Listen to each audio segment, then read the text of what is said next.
નવા મેમ્બર જોડે આપણે જા નતા બાબા એટલે ભૂલમાં સુખનો સૂરજ ઉગી ગયો હવારમાં 7 વાગી ગયા. રેડી થઈને બ્લેકબેરી લઈને પહોંચી ગયા રાજકોટ એરપોર્ટે. જિંદગીમાં પહેલી વાર આપણે ટાઈમ કરતા વહેલા પહોંચ્યા હતા. અડધી કલાક વેઇટ કર્યો એટલે આવી ગઈ આપણી ફ્લાઇટ. આપણા જોડે આવતો તો સુભુ. આપણા બદલે સુભાએ રાજકોટને બાય બાય કરી દીધું. બાય બાય કર્યું એનું દુઃખ લાગ્યું એટલે ભૂખ લાગી ગઈ. રસ્તામાં જાજી બધી ફ્લાઇટ આરે ભટકાતા બચી ગયા. અચાનક કેમેરો ઓન થયો ત્યાં ભાઈનું ઘર દેખાઈ ગયું. એક ની અંદર કરી ત્યાં જામનગર આવી ગયું. જામનગર પહોંચીને દીદીને કિડનેપ કરી લીધા. આઈ મીન પિકઅપ કરી લીધા. ડિપ્રેશન.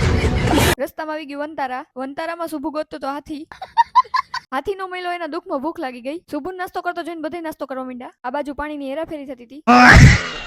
ત્યાં પણ દેખાઈ ગયું જુનાગઢ, પણ એકચ્યુઅલી જુનાગઢ નહોતું એટલે એના દુઃખમાં પાછી ભૂખ લાગી ગઈ. મારો મુજ મારો. ત્યાં 11-11 દેખાઈ ગયું. 11-11 નો સ્નેપ લીધો. ત્યાં આપણો સ્નેપ લેતા ભૂલાઈ ગયો. મોટા પંખા જોયો એટલે એનો વિડીયો લઈ લીધો. રસ્તામાં મીઠાના ખેતર જોયો એટલે ઘરે 2-3 કિલો લઈ જવાની ઈચ્છા થઈ ગઈ. ડેસ્ટિનેશન કેદી આવશે એમ વિચારીને આ લોકો પંચાયત કરતા હતા. પંચાયત કેદી ખતમ થશે એમ વિચારીને આ લોકો ફોન જોતા હતા. ત્યાં અચાનક આપણને ડેસ્ટિનેશન દેખાવા માંડ્યું. એની ખુશીમાં સુભાન આવી ગઈ હતી. બહુ મજા. આપણે જે ડેસ્ટિનેશન ત્યાં સુધી તમે લોકો ફોલો કરી લ્યો.